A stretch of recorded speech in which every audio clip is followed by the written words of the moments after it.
Hey, so for class we watched Citizen 4, which is the documentary that talks about Edward Snowden and his exposure of the NSA's PRISM program, which basically just keeps tabs on everyone in America for no reason.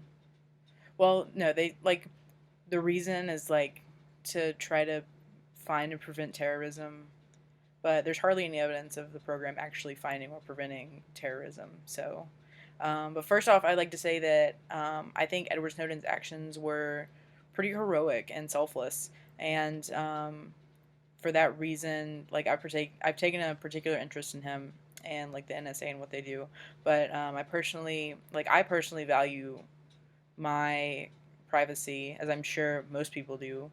But nevertheless, some people seem to have forgotten about Edward Snowden and what the NSA was and is doing. Or maybe they just don't care, or maybe it's just the wrong people caring.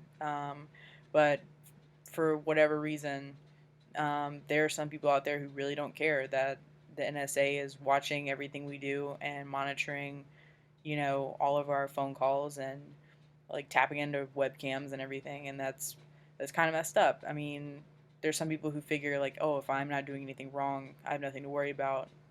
Um, but I think that's kind of short-sighted, just because um, while you may not feel like the information that's being collected can be used against you in some way, there are marginalized groups um, in America who will probably um, not see this surveillance the same way you do.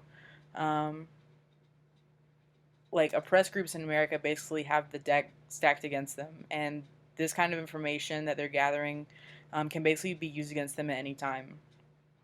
Um, and they so much step a toe out of line, and people are quick to take notice, and that's why I personally believe that what Edward Snowden did was so important. For us to realize that there is a big brother watching us and recording us at all times, even when our phone is dead or when our webcam is off, is frightening in and of itself. And then you realize that people in the government can use this information against you at any time, and you start to realize that maybe this program is doing a bit more harm than good. I mean, just a few simple data points, the government can create this image of you that you have no control over, and you have no way of stopping it.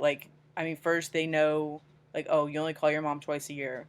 And then they know, oh, you also frequent a smoke shop near your house. And oh, well, now they tap into your webcam and they know that you have sex with a bunch of different people. And they start to build up this profile of you, and it's completely out of your control. And, each of those things taken on its own isn't, necessarily bad, but when you combine them and you form this idea of a person based on just these things, then that person's going to seem bad. That's not going to seem like a good person. And that kind of information can be used against people later on. And um, it can make people seem like something they're not. And that's why the slippery slope of surveillance has to remain in check. And we have to stay on top of this and realize that the NSA is collecting data on us, and we need to know how that data is being used and why they're collecting it. Um, but those are just a couple of thoughts I had after class discussion and watching the movie. So that's it. Yeah.